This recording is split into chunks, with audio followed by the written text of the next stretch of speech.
जयपुर के एसएमएस अस्पताल में भीषण आग लग गई। 8 मरीजों की झुलसकर मौत हो गई। 17 मरीजों की हालत गंभीर। एसएमएस अस्पताल में ट्रॉमा सेंटर के आईसीयू वार्ड में आग लग गई। शॉर्ट सर्किट से आग लगने की आशंका दूसरे स्थान पर शिफ्ट किया गया। बीती रात करीब 11:15 बजे आईसीयू में आग लगी। 2 घंटे बाद आग पर काबू पाया जा सका। आग से झुलसने और जलने से कई मरीजों की मौत।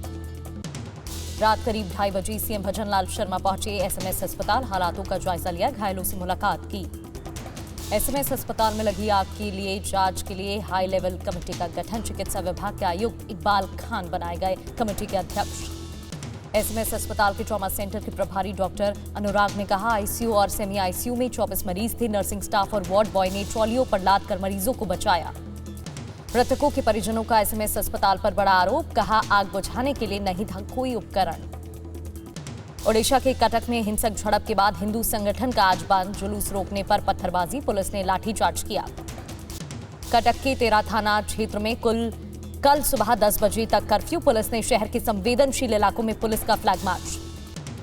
कटक में तनाव को देखते हुए आज शाम 7 बजे तक इंटरनेट पर प्रतिबंध। 24 घंटे तक बंद रहेंगे सोशल मीडिया प्लेटफॉर्म्स। कटक में प्रतिमा विसर्जन के दौरान 2 गुटों में हिंसक झड़प हो गई। आगजनी और पत्थरबाजी में 8 पुलिसकर्मी सहित 25 लोग घायल। छिंदवाड़ा और बैतूल में कफ सिरप से अब तक 16 बच्चों की मौत। जबलपुर में कटारिया डिस्ट्रीब्यूटर की शॉप और गोडाउन सील। मध्य प्रदेश के बैतूल में 2 मासूमों की मौत के बाद हड़कंप। स्वास्थ्य विभाग ने जांच शुरू की। किडनी फेल होने से मौत की आशंका। छिंदवाड़ा में आईएमए और दवा व्यापारियों ने गिरफ्तार डॉक्टर की रिहाई की मांग की। कल से सेवा ठप रखने की चेतावनी दी। बैतूल में एडवाइजरी जारी। बिना रजिस्टर्ड डॉक्टर के पर्चे की कोई भी दवा नहीं बेचे मेडिकल स्टोर और जन औषधि केंद्र। छिंदवाड़ा के एडीएम ने जानकारी दी। नागपुर के अस्पतालों में जिले के 8 बच्चों का इलाज चल रहा। निगरानी के लिए 3 टीमें तैनात। छिंदवाड़ा में कब्र से शव निकालकर बच्ची का पोस्टमार्टम। किडनी फेल होने से नागपुर के अस्पताल में इलाज के दौरान मौत हो गई। छिंदवाड़ा में बच्चों की मौत पर कांग्रेस का प्रदर्शन। आज पीड़ित परिवारों से मिलेंगे प्रदेश अध्यक्ष जीतू पटवारी। कफ सिरप को लेकर केंद्र की बैठक। मानकों पर खरा नहीं उतरने पर दवा कंपनियों के लाइसेंस रद्द कर कार्रवाई के निर्देश। महाराष्ट्र एफडीए ने कोल्ड्रिप सिरप के बैच नंबर SR13 पर त्वरित कार्रवाई के निर्देश दिए। लोगों से सतर्क रहने की अपील की गई। मध्य प्रदेश के छिंदवाड़ा में बच्चों की मौत की जांच के लिए एसआईटी का गठन। कोल्ड्रिप सिरप बनाने वाली कंपनी के खिलाफ एफआईआर। यूपी में मेसर्स श्रेसन फार्मास्यूटिकल की कफ सिरप पर रोक। सरकारी और निजी संस्थानों पर खरीद बिक्री पर भी रोक। जांच जारी। दार्जिलिंग में लैंडस्लाइड और बाढ़ से अब तक 23 लोगों की मौत। रेस्क्यू ऑपरेशन में जुटी पुलिस। फंसे लोगों को नाव से सुरक्षित स्थान पर शिफ्ट किया गया। दार्जिलिंग में लैंडस्लाइड की वजह से कई सड़कें बंद। सेना ने बालासन नदी पर ड्रोन से सर्वे किया। पुल के मरम्मत का कार्य जारी। दार्जिलिंग में लैंडस्लाइड से बहे कई घर, सड़कें क्षतिग्रस्त। कई गांव का संपर्क टूट गया। सैकड़ों पर्यटक फंस गए। आज उत्तर बंगाल का दौरा करेंगी सीएम ममता। बाढ़ प्रभावित क्षेत्र की स्थिति का लेंगी जायजा। पीएम मोदी ने दार्जिलिंग घटना पर जताया दुख का। स्थिति पर कड़ी नजर रखी जा रही है। बंगाल के कूच बिहार से सटी तोरसा नदी का जलस्तर बढ़ने से निचले इलाकों में बढ़ा बाढ़ का खतरा। लोगों के घरों दुकानों में घुसा बाढ़ का पानी।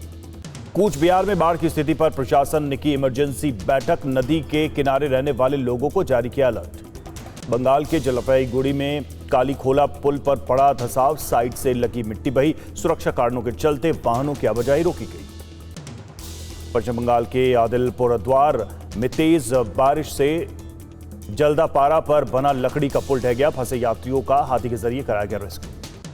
नेपाल में बारिश से बागमती और लाल बकेया नदी पर बना बांध टूटा। मोतिहारी में बाढ़ जैसे हालात। निचले इलाके जलमग्न। बिहार में तेज बारिश से कोराम कोसी बैराज के खोले गए 56 गेट। छोड़ा गया 5 लाख क्यूसेक पानी।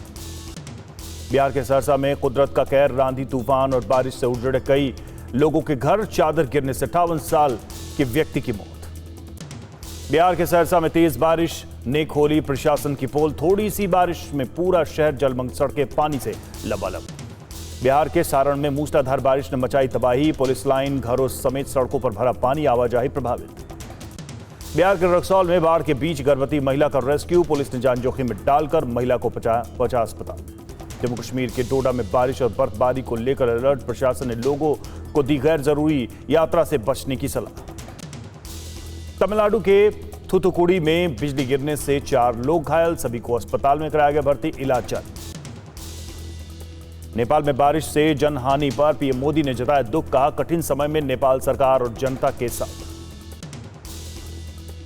पीएम मोदी ने नेपाल को हर संभव मदद का दिया भरोसा, नेपाल में लैंडस्लाइड और बाढ़ से अब तक 50 से ज्यादा लोगों की मौत। तिब्बत के माउंट एवरेस्ट पर तेज बर्फबारी, बर्फीले तूफान में फंसे करीब 1000 पर्वतारोही, रेस्क्यू अभियान जारी। हैदराबाद में तेज रफ्तार बीएमडब्ल्यू कार ने सिग्नल पर खड़ी गाड़ियों में मारी टक्कर, बाइक पर बैठी महिला गंभीर रूप से घायल। पालघर जिले में तकनीकी खराबी से समुद्र में फंसी सफले विरार रोरो सेवा, जहाज पर सवार थे 200 यात्री और 75 गाड़ी। बिहार के वैशाली में ग्रामीणों ने 2 प्रेमी जोड़े की जबरन शादी कराई, दशहरे की रात छिपकर मिलने पहुंचे थे युवक युवती। पटना में आज मेट्रो का उद्घाटन करेंगे सीएम नीतीश कुमार। आईएसबीटी से भूतनाथ रोड के बीच चलेगी पहली मेट्रो, पहले चरण में 3 स्टेशन पर किया जाएगा संचालन। पटना में तेजस्वी यादव के घर हुई इंडिया गठबंधन की बैठक, सीट बंटवारे समेत कई मुद्दों पर हुई चर्चा। मुकेश सहनी बोले सभी चीजें हुई तय। महागठबंधन बैठक में शामिल घटक दलों के नेताओं का बयान, कहा 2 दिन में प्रेस कॉन्फ्रेंस के जरिए दी जाएगी जानकारी। बिहार में सीट बंटवारे पर एनडीए का मंथन, सीट शेयरिंग फॉर्मूले पर सहमति बनाने की कोशिश। ललन सिंह, जीतन राम मांझी, उपेंद्र कुशवाहा से मिले धर्मेंद्र प्रधान। बिहार में समीक्षा के बाद बोले मुख्य चुनाव आयुक्त, 22 नवंबर से पहले हो जाएंगे चुनाव, हर बूथ की होगी वेबकास्टिंग। विपक्ष के आरोपों पर सीसी ज्ञानेश कुमार का पलटवार, बोले एसआईआर सफल पूरे देश में लागू होगा। सीसी ज्ञानेश कुमार बोले बिहार में एसआईआर पूरे देश के लिए प्रेरणा, देश को नई राह दिखाएगा बिहार का चुनाव। 9 अक्टूबर को दी 2 दिन की ऑस्ट्रेलिया यात्रा पर जाएंगे रक्षा मंत्री राजनाथ सिंह, दोनों देश 3 रक्षा समझौतों पर हस्ताक्षर करेंगे। आज से कतर के 2 दिन के दौरे पर वाणिज्य मंत्री पीयूष गोयल कतर भारत संयुक्त आयोग बैठक में शामिल होंगे। पीओके में प्रदर्शन के बीच संघ प्रमुख का बयान, मोहन भागवत ने कहा कि पीओके भारत के घर का एक कमरा है जिसे वापस लेना होगा। आरएसएस प्रमुख के बयान पर इमाम उमर अहमद इलियासी बोले पीओके की आवाम चाहती है भारत में विलय हो, मुझे लगता है पीओके जल्द भारत में शामिल होगा। भारत अमेरिका व्यापार तनाव के बीच एस जयशंकर विदेश मंत्री का बयान, अमेरिका संग ट्रेड डील में भारत की लक्ष्मण रेखा का सम्मान जरूरी। हैदराबाद में गौशा महल विधायक राजा सिंह के खिलाफ एफआईआर, पैगंबर मोहम्मद के बारे में कथित रूप से अपमानजनक टिप्पणी का आरोप। दिल्ली कांग्रेस के वोट चोरी अभियान पर दिल्ली बीजेपी का पलटवार, प्रवीण शंकर कपूर बोले कांग्रेस पूरी तरह से जनता से कटी। राहुल गांधी के बयान पर भड़के मंत्री अनिल विज, बोले कांग्रेस विदेश पार्टी है और बीजेपी देसी पार्टी। रामदास कदम का अनिल परब पर हमला, बोले परब ने मेरे परिवार और मेरी पत्नी को बदनाम किया, मानहानि का केस करूंगा। महाराष्ट्र सरकार का फैसला, मुंबई में अब 24 घंटे खुली रहेंगी दुकानें, ग्राहकों के लिए खुली रहेंगी चुनिंदा दुकानें पूरी रात भर। उर्दू अकादमी की स्वर्ण जयंती कार्यक्रम का आज उद्घाटन करेंगे मुख्यमंत्री देवेंद्र फडणवीस। कार्यक्रम में अबू आजमी, शरद पवार समेत विपक्ष के नेता भी शामिल होंगे। बर्मिंघम फ्लाइट में अचानक एक्टिव हुआ इमरजेंसी सिस्टम, एयर इंडिया के प्लेन की कराई गई सुरक्षित लैंडिंग, तकनीकी खराबी की वजह से हुआ एक्टिवेशन। त्रिपुरा के अगरतला में कोजागरी लक्ष्मी पूजा के लिए सजे बाजार, खरीदारों से गुलजार हुआ बाटला बाजार। मां लक्ष्मी की मूर्तियों और सामान को खरीदने के लिए लोगों की लंबी लाइन। आज कोलकाता में कोजागरी लक्ष्मी पूजा का त्योहार, बाजारों में माता लक्ष्मी की मूर्ति खरीदते दिखे श्रद्धालु। वडोदरा में दिव्यांग लोगों के लिए विशेष गरबा का आयोजन किया गया, व्हीलचेयर और बैसाखियों के सहारे गरबा खिला। आंध्र प्रदेश के पार्वतीपुरम में पीलिया और वायरल बुखार का प्रकोप, अस्पताल में मरीजों की संख्या बढ़ गई है। मंत्री संध्या रानी ने अस्पताल में मरीजों का हालचाल जाना। सोनम वांगचुक की पत्नी की याचिका पर आज सुनवाई करेगा सुप्रीम कोर्ट। पत्नी गीतांजलि ने गिरफ्तारी को चुनौती दी थी। इंडियन नेवी के बेड़े में आज शामिल होगा स्वदेशी युद्धपोत आंद्रोत, उन्नत हथियारों से लैस होगा युद्धपोत, भारत के समुद्री हितों की रक्षा करने में सक्षम। अत्याधुनिक हल्के टॉर्पीडो और पनडुब्बी रोधी युद्ध रॉकेट से लैस है आंद्रोत, पनडुब्बियों का पता लगाने और उन्हें उलझाने में सक्षम। विश्व पैरा एथलेटिक्स चैंपियनशिप में भारत का रिकॉर्ड प्रदर्शन, प्रीति पाल ने 100 मीटर में रजत पदक हासिल किया, नवदीप सिंह ने जेवलिन थ्रो में जीता रजत। विमेंस विश्व कप में भारत का एक और मुकाबला पाकिस्तान के साथ हुआ, इसमें भी भारत ने जीत हासिल की, पाकिस्तान को 88 रन से हराया, क्रांति दीप्ति को 3-3 विकेट। भारत ने पाकिस्तान को दिया था 248 रन का लक्ष्य। जवाब में 43 ओवर में 159 रन पर सिमटी पाकिस्तान की टीम। क्रांति गौड़ को प्लेयर ऑफ द मैच चुना गया। महिला वर्ल्ड कप में भी जारी रहा no handshake rule. Harmanpreet Kaur ने पाकिस्तानी कप्तान फातिमा सना से नहीं मिलाया हाथ। अमित शाह ने भारतीय महिला टीम को पाकिस्तान पर जीत की बधाई दी। एक्स पर लिखा परफेक्ट स्ट्राइक। यूपी के फिरोजाबाद में एसपी अनुज चौधरी ने बदमाश का एनकाउंटर किया। बुलेट प्रूफ जैकेट में गोली लगने से बाल बाल बचे एसपी। यूपी के मिर्जापुर में पुलिस और 25-25 हजार के इनामी बदमाशों के बीच मुठभेड़। गोली लगने से 2 लुटेरे गिरफ्तार। लखनऊ में भोजपुरी स्टार पवन सिंह के घर पर पत्नी का हाई वोल्टेज ड्रामा। एक्टर ने थाने में शिकायत कर बुलाई पुलिस। ज्योति सिंह ने इंस्टाग्राम पर लाइव होकर पति से मिलने की जिद पर अड़ी। कहा बिना मिले नहीं जाऊंगी। खुदकुशी की दी धमकी। भिवाड़ी में उदयपुर गांव में खूनी संघर्ष। घरों में तोड़फोड़। लाठी डंडों के हमले में 2 महिलाओं सहित आधा दर्जन लोग घायल। पूर्णिया के कस्बा में वंदे भारत ट्रेन से 4 बच्चों की मौत में नया मोड़। घायल बच्चे ने कहा ठेकेदार की क्रूरता ने ली जान। ट्रेन हादसे में घायल बच्चे ने कहा ठेकेदार पीटता था इसलिए मेला देखने के बहाने भागे। रेल लाइन पकड़कर कस्बा जा रहे थे।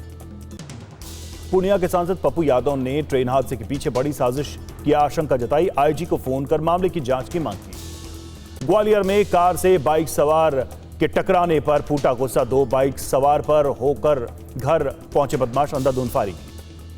हेयर स्टाइलिस्ट जावेद हबीब पर संभल में लोगों के साथ ठगी करने का आरोप। पुलिस ने धोखाधड़ी के कुल 15 मामले दर्ज किए। रायबरेली में दलित युवक की पीट कर हत्या पर कांग्रेस ने जताई चिंता। का दलितों के खिलाफ अपराध में यूपी नंबर 1। आम आदमी पार्टी ने बरेली जाने की घोषणा की। घटना की जांच के लिए कल जाएगा 16 सदस्यीय प्रतिनिधिमंडल। संभल में हाई कोर्ट से याचिका खारिज होने पर मस्जिद कमेटी का एक्शन। बुलडोजर से खुद गिरा रही राया बुजुर्ग मस्जिद। संभल में असमोली के थाना प्रभारी ने कहा हथौड़ा लेकर खुद मस्जिद तोड़ रहे हैं लोग। सुरक्षा के लिए गांव में पुलिस बल तैनात। सूरत में अवैध अतिक्रमण पर बुलडोजर एक्शन। मांगरोल में करीब 800 वर्ग मीटर सरकारी जमीन से हटाया गया अवैध निर्माण। महाराष्ट्र के भिवंडी में बड़ा हादसा। कोरियर कंपनी के गोदाम में लगी भीषण आग। रूस और अमेरिका के संबंधों पर बोले पुतिन यूक्रेन को टॉमहॉक मिसाइलें देने पर फैसला संबंधों को बिगाड़ सकता है। रूस का यूक्रेन में 500 ड्रोन और 50 से अधिक मिसाइलों से हमला। बैलिस्टिक मिसाइलों के हमले में 5 लोगों की मौत, 18 घायल। रक्षा मंत्रालय का दावा रूस ने यूक्रेनी हथियार संयंत्रों और एनर्जी इंफ्रास्ट्रक्चर को बनाया निशाना। यूक्रेन ने रूस की दूसरी सबसे बड़ी रिफाइनरी को बनाया निशाना। इकाई बंद होने से रिफाइनरी के डाउनस्ट्रीम प्रोसेसिंग में असर। नॉर्वे ने पोलैंड की सीमा पर गश्त के लिए तैनात किए F-35 लड़ाकू विमान। नाटो ने रूस को हालात और न बिगाड़ने की चेतावनी। ट्रंप की हमास को चेतावनी। कहा गाजा में सत्ता छोड़ने से इनकार करने पर पूरी तरह से मिटा दिया जाएगा। नेतन्याहू का बड़ा बयान। जब तक सभी बंधक इजरायल में वापस नहीं आ जाते तब तक ट्रंप की शांति योजना लागू नहीं होगी। मिस्र में बातचीत के साथ इजरायल का गाजा के सुरक्षित इलाकों में हमला। पिछले 24 घंटे में करीब 70 फिलिस्तीनी मारे गए। जयपुर के एसएमएस अस्पताल में देर रात हादसा हुआ और आग लग गई। एसएमएस अस्पताल में भीषण आग लगी और ट्रॉमा सेंटर के आईसीयू वार्ड में आग लग गई। 8 मरीजों की मौत हो गई। 18 मरीज झुलस गए। कई की हालत गंभीर बताई जा रही है। 6 पुरुष और 2 महिला मरीजों की मौत की जानकारी। आग ट्रॉमा सेंटर की दूसरी मंजिल पर आईसीयू वार्ड में लगी थी और शॉर्ट सर्किट के कारण वार्ड में आग लगी, ये वजह बताई जा रही है। 8 लोगों की मौत, 18 लोग झुलस गए। 6 पुरुष और 2 महिला मरीजों की मौत हो गई। पूरे मामले में अब सवाल भी उठ रहे हैं। तस्वीरें आप देख रहे हैं। अचानक से आग लगी जिसके बाद अफरा तफरी मच गई। देर रात यह हादसा हुआ। लोगों को बचाने की कोशिश वार्ड बॉयज ने की, लेकिन सवाल ये कि फायर सेफ्टी इंतजाम क्यों नहीं थे, नॉर्म्स का पालन किया गया था कि नहीं। 8 मरीजों की मौत हो गई। तो अस्पताल में आग लगने के बाद राजस्थान के मुख्यमंत्री भजनलाल शर्मा एसएमएस अस्पताल पहुंचे और सीएम ने अस्पताल में हुई तबाही का जायजा लिया और घायलों का हालचाल जाना।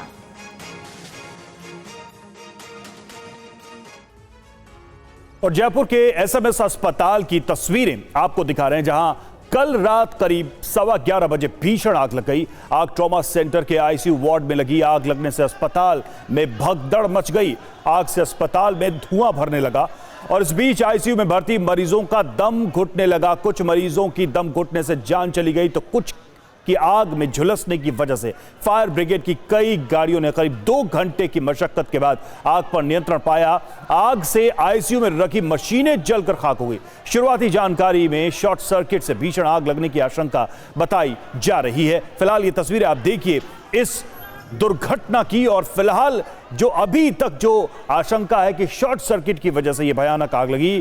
ट्रॉमा सेंटर के आईसीयू में आप देखिए कैसे मरीज हताहत हुए इस अग्निकांड से, और आग लगने पर एसएमएस अस्पताल के डॉक्टर्स ने क्या कहा, आइए सुनते हैं। ट्रॉमा आईसीयू में शॉर्ट सर्किट हुआ और शॉर्ट सर्किट की वजह से एकदम तेज़ी से आग लगने से वहाँ पर टॉक्सिक गैसेज और वो सब फैलने लगी, और उसमें अधिकतर क्रिटिकल पेशेंट होते हैं जो मोस्टली कोमाटोज होते हैं। तो तुरंत हम लोगों की जो यहाँ ट्रॉमा सेंटर की टीम है, हमारे जो नर्सिंग ऑफिसर्स हैं, हमारे वार्ड बॉय हैं, हमारे ट्रॉली मैन, हम लोगों ने तुरंत रेस्क्यू करा उनको, और जितने पेशेंट्स हम आईसीयू से बाहर ला सकते थे तुरंत लेकर आए, उनको दूसरी जगह पे शिफ्ट किया। उसमें से 6 जो पेशेंट हैं हमारे काफ़ी अधिक गंभीर थे, तो उनको बाहर काफ़ी कोशिश किया सीपीआर देके सर्वाइव करने की, पर वो बचा नहीं पाया। तस्वीरें आप देख रहे हैं, कई सवाल, लेकिन जयपुर के एसएमएस अस्पताल में आखिर कल रात हुआ क्या था, एक नजर इस पर भी डाल लेते हैं। जयपुर के सवाई मानसिंह अस्पताल में देर रात भीषण आग लग गई। अस्पताल में रविवार रात 11:20 पर यह आग लगी। दूसरी मंजिल के ट्रॉमा सेंटर के आईसीयू वार्ड में आग लगी। आग लगने से पूरे अस्पताल में धुआं फैल गया। जहरीली गैस से मरीजों का दम घुटने लगा। शॉर्ट सर्किट से आग लगने की आशंका जताई जा रही है। आगे बढ़ते हैं। कफ सिरप से मौत पर एक्शन में केंद्र सरकार। जी हां, केंद्रीय स्वास्थ्य सचिव की हाई लेवल मीटिंग, राज्यों के मुख्य सचिवों के साथ बड़ी बैठक की गई। दवा की क्वालिटी को लेकर केंद्र सरकार सख्त है। कफ सिरप की बिक्री पर नजर रखने की हिदायत दी गई है। तो राज्यों के मुख्य सचिवों के साथ यह अहम बैठक की गई, और साथ ही यह भी कहा गया इस बैठक में कि कफ सिरप की जो बिक्री है उस पर कड़ी नजर रखी जाए। बताया जा रहा है कि दवा की जो क्वालिटी है उसको लेकर केंद्र सरकार काफी सख्त है। हाई लेवल ये मीटिंग हुई है। जिस तरह से कफ सिरप से मौत के मामले में बड़ी संख्या में बच्चे शिकार हुए। कफ सिरप से मौत पर महाराष्ट्र सरकार ने फैसला लिया है। महाराष्ट्र में कोल्ड्रिप कफ सिरप पर रोक लगा दी गई है। मध्य प्रदेश में, राजस्थान में जिस तरीके से इस कफ सिरप की वजह से बच्चों की मौत हुई, अब यहां पर भी ये फैसला महाराष्ट्र सरकार की तरफ से सिरप की बिक्री पर अब रोक लगाई गई है। इस्तेमाल पर पाबंदी, लोगों से सिरप को खरीदने पर मना कर दिया गया है।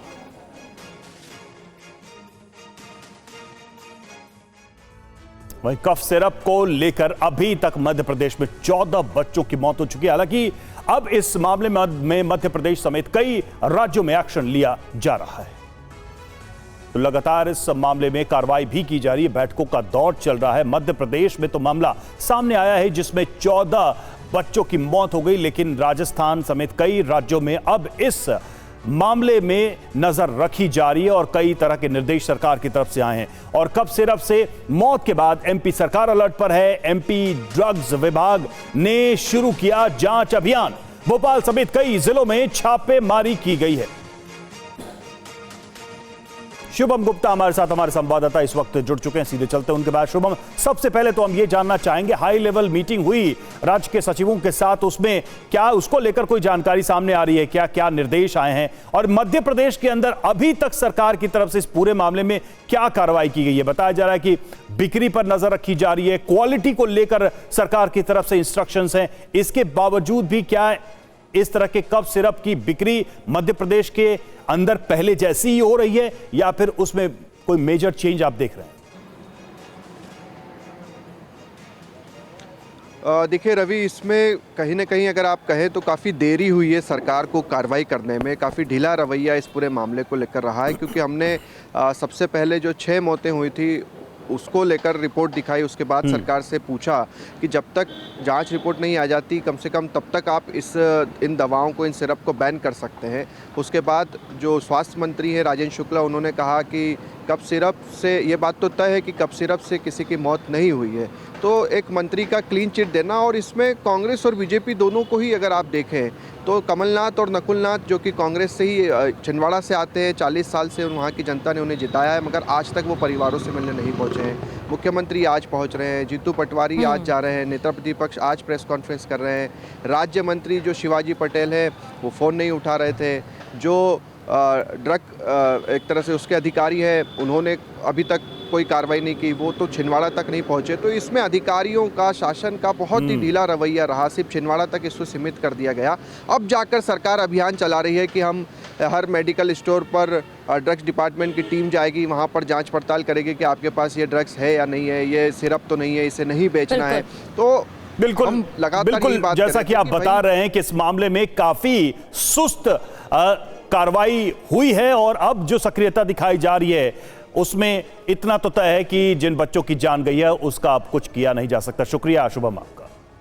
और आज मध्य प्रदेश के बैतूल में 2 बच्चों की मौत से हड़कंप। मध्य प्रदेश के अलग अलग शहरों से ऐसी ही जानकारी, और बैतूल की बात करें तो 2 बच्चों की मौत से हड़कंप मचा हुआ है। कफ सिरप से दोनों बच्चों की मौत की आशंका।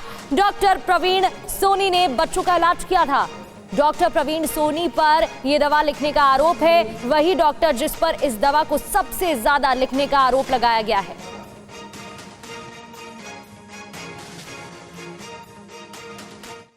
थोड़ा बीमार पड़ा था वो, तो परासे ले गए थे उसका इलाज करने के लिए। अच्छा, और ये कौन से डॉक्टर के पास ले गए थे? प्रवीण सोनी पास है। अच्छा। और अब बड़ी खबर है ओडिशा से। कटक में हिंसा के बाद हालात तनावपूर्ण है। वीएचपी ने किया आज कटक बंद का आह्वान। आज वीएचपी ने 12 घंटे के कटक बंद की घोषणा की है। तो वीएचपी की तरफ से बंद का ऐलान किया गया है। हिंसा के बाद यह स्थिति तनावपूर्ण है हालात कटक में, और वीएचपी ने कटक बंद का आह्वान आज किया है। 12 घंटे के कटक बंद की घोषणा वीएचपी की तरफ से। और तस्वीरें भी आपको इससे जुड़ी दिखा रहे हैं। कटक के 13 इलाकों में अब कर्फ्यू लगा दिया गया है। बड़ी जानकारी, कटक के 13 इलाकों में कर्फ्यू रात 10 बजे से 36 घंटे के लिए कर्फ्यू लगाया गया है। 24 घंटे के लिए इंटरनेट सेवा भी बंद कर दी गई है। मूर्ति विसर्जन के दौरान झड़प के बाद कल फिर हिंसा भड़की थी, आगजनी की गई, पत्थरबाजी हुई, जिसके बाद पुलिस की टीमें तैनात हैं। और कटक में वीएचपी के जुलूस के बाद बढ़ा बवाल। कल देर शाम प्रदर्शनकारियों और पुलिस में झड़प हो गई। ये तस्वीरें आप देखिए उसी झड़प की। जुलूस के बाद यह विवाद बढ़ता चला गया, और देर शाम जो प्रोटेस्टर्स थे, प्रदर्शनकारी थे, और पुलिस, उनके बीच झड़प की तस्वीरें सामने आई।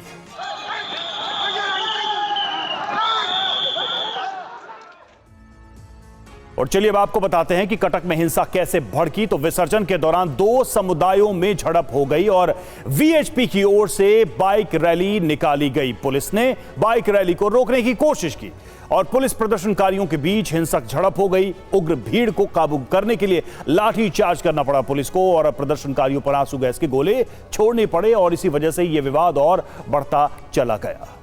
तो पवन सिंह के घर पर हंगामा उनकी पत्नी ने किया। लखनऊ से खबर, लखनऊ में पवन सिंह के घर हाई वोल्टेज ड्रामा हुआ। पवन सिंह की पत्नी ज्योति सिंह घर में दाखिल हुई। पत्नी को घर से निकालने के लिए पवन सिंह ने पुलिस की टीम बुला ली। ज्योति सिंह को घर से बाहर निकालने की कोशिश हुई तो ज्योति सिंह ने सोशल मीडिया पर लाइव किया। ये तस्वीरें देखिए, ज्योति सिंह और पुलिस की टीम के बीच बहस भी हुई। ज्योति सिंह रोने लगी और कई आरोप भी लगाए।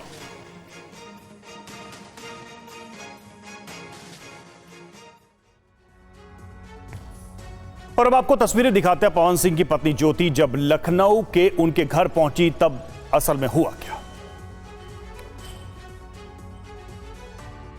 घर पे, और पवन जी ने हमारे लिए एक पुलिस थाने में पता नहीं FIR की है। और देख लीजिए ये लोग हमको लेने आए हैं। एक दिन मैडम, किस केस में आप लोग ले जा रहे हैं? कोई केस नहीं, आप चल के बैठ के इंस्पेक्टर साहब ने थाने पे बुलाया है। आप एक रीजन दीजिए हमें कि क्यों ले जा रही है। कोर्ट केस चल रहा है, दोनों तरफ से चल रहा है, ठीक है। अगर एक आपकी तरफ से मुकदमा शायद डाला गया है कि आपको अपने पति से किसी बात का मार पिटाई गई, किसी चीज का डर है। नहीं, ऐसा कुछ नहीं डाला गया हमारे तरफ से। मारपीट और मर्डर वाली चीजें नहीं डाली गई हैं। ये तस्वीरें आपने देखी। कुछ देर बाद पवन सिंह की पत्नी ज्योति सिंह ने आत्महत्या की धमकी तक दे डाली। लाइव वीडियो रिकॉर्डिंग के दौरान उन्होंने क्या कहा, सुनिए। आप लोगों के कहने पे, सिर्फ समाज के कहने पे मैं यहाँ पे आई थी, ये दिन दिखने के लिए आई थी। अब अगर आप लोग अभी भी इंसाफ नहीं करेंगे तो आप लोगों से कोई उम्मीद नहीं है। और इसी घर में जहर खा के मरूंगी मैं। इस घर से लास्ट जाएगा मेरा, ये लास्ट बार मैं कह के जा रही हूँ यहाँ से। अगर मैं थाने में जाती हूँ, मैं एक गरीब घर की बेटी हूँ, एक गरीब घर की बहू हूँ, और अगर मुझे थाने में जाना पड़ता है तो मैं यहाँ से जहर खा के निकलूंगी और मर के निकलूंगी। और पवन सिंह के घर पर पत्नी ज्योति का हंगामा पावर स्टार पर गंभीर आरोप लगाने तक जा पहुंचा। ज्योति ने पवन सिंह को लेकर क्या सवाल उठाए, ये भी सुनिए। ये समाज का सेवा करेंगे, ये पवन जी समाज की सेवा करेंगे। जो अपनी पत्नी को निकालने के लिए पुलिस बुलवा रहे हैं, ये पवन जी समाज का सेवा करेंगे। करवा लीजिए आप लोग। चुनाव था तो पत्नी को बुला के यूज किए।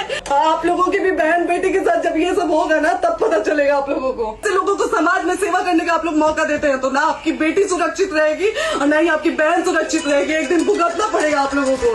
दीजिए ऐसे लोगों को मौका समाज सेवा। जो अपनी पत्नी का नहीं हुआ, जो अपने परिवार का नहीं हुआ, वो समाज सेवा करेगा। दीजिए आप लोग मौका। तो ये सिलसिला यही नहीं थमा। पवन सिंह की पत्नी ज्योति कुछ देर बाद फूट फूट कर रोने लगी। नहीं बात कर रहा है लोग भैया, नहीं बात कर रहा है लोग भैया। पागल कर दिए ये लोग हमको भैया। नहीं भैया, नहीं भैया, पागल कर दिए। नहीं भैया,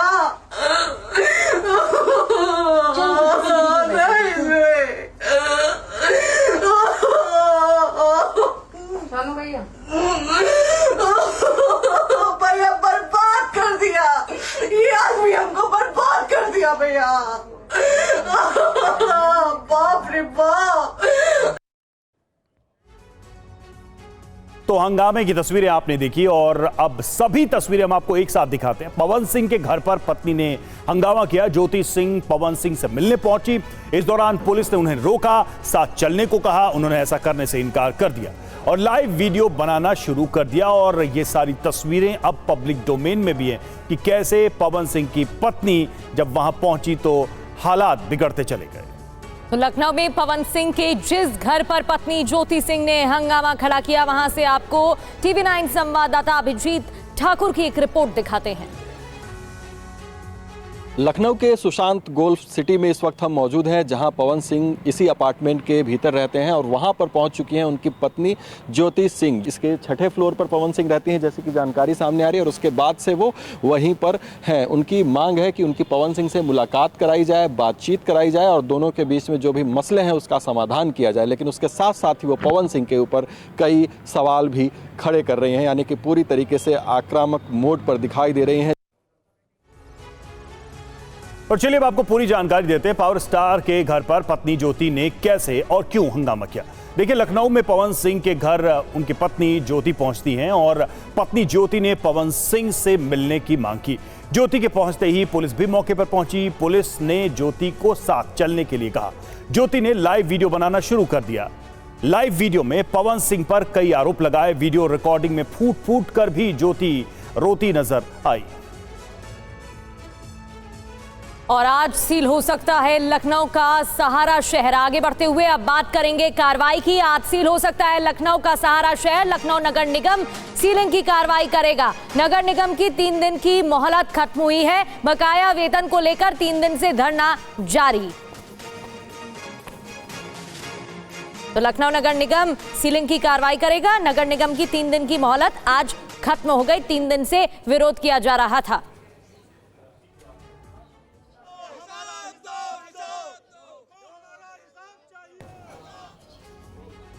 तो ये खबर बहुत बड़ी है जिस पर हम आपको हर जरूरी जानकारी दे रहे हैं। तस्वीरों में देखिए कि आज नगर निगम की तरफ से दी गई मोहलत खत्म हो चुकी है। ऐसे में किसी भी वक्त सहारा सिटी सील की जाने की कार्रवाई को अंजाम दिया जा सकता है, जिसके लिए नगर निगम की टीम मौके पर पहुंच सकती है। इस बीच कर्मचारी धरने पर हैं। कई तरह की मांगों को लेकर वो धरने पर बैठे हुए, जिनमें से एक बकाया वेतन की मांग प्रमुख है। तो अब जान लेते हैं कि आखिर लखनऊ का सहारा सिटी विवाद क्या है। साल 1994 सहारा ग्रुप ने 170 एकड़ जमीन लीज पर ली। साल 1997 की बात करें तो शर्तों के उल्लंघन पर नगर निगम ने नोटिस भेजा। फिर अगस्त 2012 की बात, सेबी ने सहारा की जमीन जब्त करने की बात कही। वहीं मई 2013 में सेबी को निगम का जवाब, जमीन पर निगम का अधिकारी, ये जवाब उनकी तरफ से मिला गया। जब सवाल जवाब किए गए 27 सितंबर 2025 की बात करें तो नगर निगम ने लीज को रद्द किया और जमीन पर कब्जे का बोर्ड लगा दिया और अब मोहलत खत्म हो गई आज। और अब बात फिरोजाबाद में पुलिस के एक्शन की। यूपी के फिरोजाबाद में पुलिस बदमाशों के बीच एनकाउंटर, बाल बाल बचे एएसपी अनुज चौधरी। अनुज चौधरी की बुलेट प्रूफ जैकेट में गोली लगी, इनामी बदमाश नरेश एनकाउंटर में ढेर। मुठभेड़ में एक इंस्पेक्टर भी घायल हो गया। तो बदमाशों और पुलिस के बीच ये एनकाउंटर हुआ और आपको बता दें कि एएसपी अनुज चौधरी के बुलेट प्रूफ जैकेट में भी गोली लगी। इनामी बदमाश नरेश इस कार्रवाई में ढेर हो गया। तो उत्तर प्रदेश के अलग अलग शहरों में कार्रवाई की जा रही है। सबसे पहले तस्वीर एएसपी अनुज चौधरी बाल बाल बचे, क्योंकि ये एनकाउंटर की कार्रवाई की गई। उनके बुलेट प्रूफ जैकेट में गोली जा लगी। इनामी बदमाश नरेश ढेर, जिस पर हजारों का इनाम घोषित था, मुठभेड़ में एक इंस्पेक्टर भी घायल हो गए। तो लगातार उत्तर प्रदेश में ऑपरेशन चलाए जा रहे हैं और इन बदमाशों के खिलाफ शिकंजा कसा जा रहा है। एक और कार्रवाई फिरोजाबाद में की गई, जहां एएसपी अनुज चौधरी भी बाल बाल बच गए। बुलेट प्रूफ जैकेट उन्होंने पहनी हुई थी जिसमें गोली जा लगी। इस दौरान बदमाश नरेश ढेर कर दिया गया। और आगे बढ़ते हुए बात एक और बड़ी खबर की। पीओके पर संघ प्रमुख मोहन भागवत का बड़ा बयान, पूरा भारतवर्ष एक ही घर है। हमारे घर के एक कमरे पर किसी ने कब्जा किया है, हमें उस कमरे को वापस लेना है। आरएसएस प्रमुख का बयान, संघ प्रमुख की पाक को चेतावनी।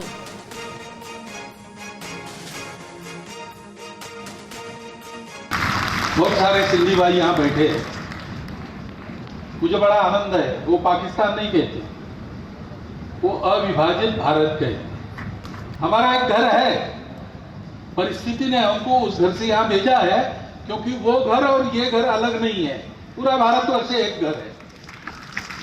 परंतु हमारे घर का एक कमरा जिसमें मेरा टेबल कुर्सी कपड़ा वड़ा रहता था, वो किसी ने हथियाया है। कल मुझे उसको वापस लेके वहां फिर से अपना डेरा डालना है। और अब आपको दिखाते हैं उत्तरी बंगाल में विनाशकारी बाढ़ के दौरान एक अलग ही तस्वीर सामने आई है। वो तस्वीर आपके सामने, भूटान और सिक्किम से आने वाला पानी अपने साथ बड़ी संख्या में पेड़ों को बहाकर ले आया है। तीस्ता और जलढाका नदियों में इस तरह की तस्वीरें आम हो गई हैं। महानंदा पुल के नीचे हजारों कटे हुए पेड़ों की लकड़ियां जमा हो गई हैं। इसे देखकर स्थानीय लोग काफी खुश हैं। उत्तरी बंगाल में आए विनाशकारी बाढ़ और भूटान और सिक्किम में जंगलों की हो रही अंधाधुंध कटाई की पोल भी खुल रही है। तो देखिए, ये तस्वीरें आई हैं, कटी हुई लकड़ियां किस तरह से पानी में बहकर यहां पर पहुंची हैं। सबसे बड़ा सवाल तो यह है कि भूटान या सिक्किम में किस तरह से पेड़ों की अंधाधुंध कटाई हो रही है और कैसे हो रही है, क्योंकि ये कटी हुई लकड़ियां अपने आप में इस बात का गवाह हैं कि जंगल कैसे नष्ट किए जा रहे हैं।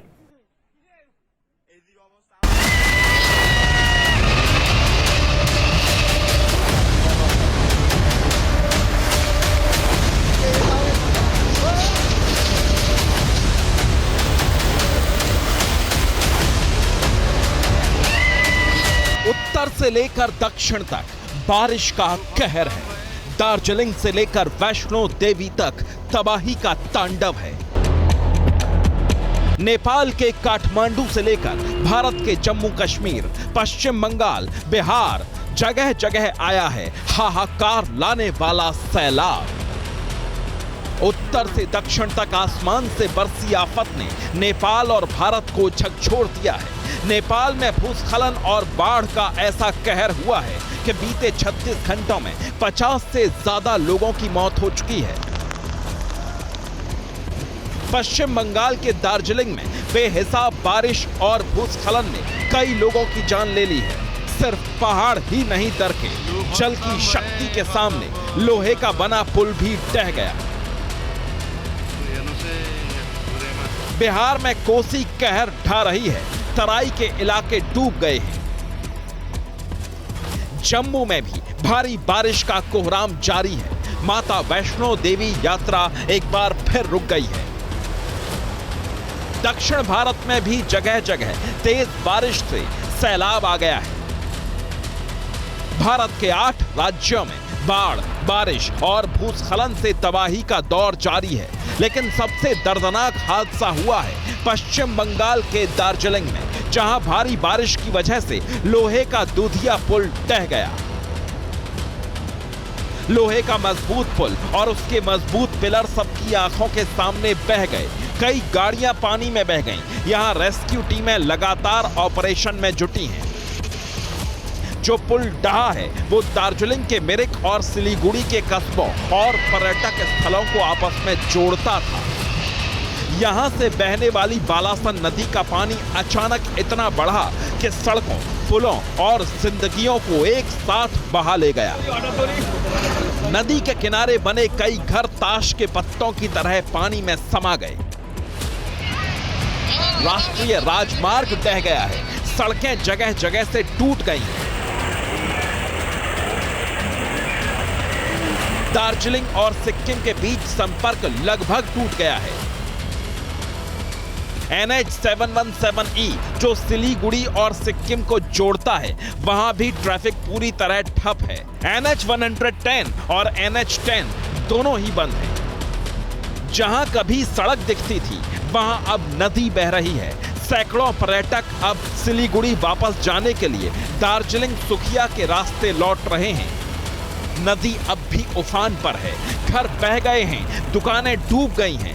दार्जिलिंग बिशप हाउस के पास भी पहाड़ी का बड़ा हिस्सा गिर गया। ये सिलीगुड़ी को दार्जिलिंग से जोड़ने वाला राष्ट्रीय राजमार्ग 110 है। नदी इस राष्ट्रीय राजमार्ग से कम 100 फीट नीचे बहती थी, लेकिन अब जलस्तर और NH दोनों का स्तर एक जैसा हो गया है। इस वजह से नेशनल हाईवे को बंद करना पड़ा। अकेले दार्जिलिंग में ही 18 से ज्यादा लोगों की मौत की दर्दनाक खबर आ रही है। दार्जिलिंग के मिरिक में 11 शवों की पहचान हो चुकी है। सुखिया में कम से कम 4 लोगों की मौत की पुष्टि हुई है, लेकिन यहाँ कुदरत का जैसा कहर दिखा है, उससे मारे गए लोगों की संख्या और भी ज्यादा हो सकती है।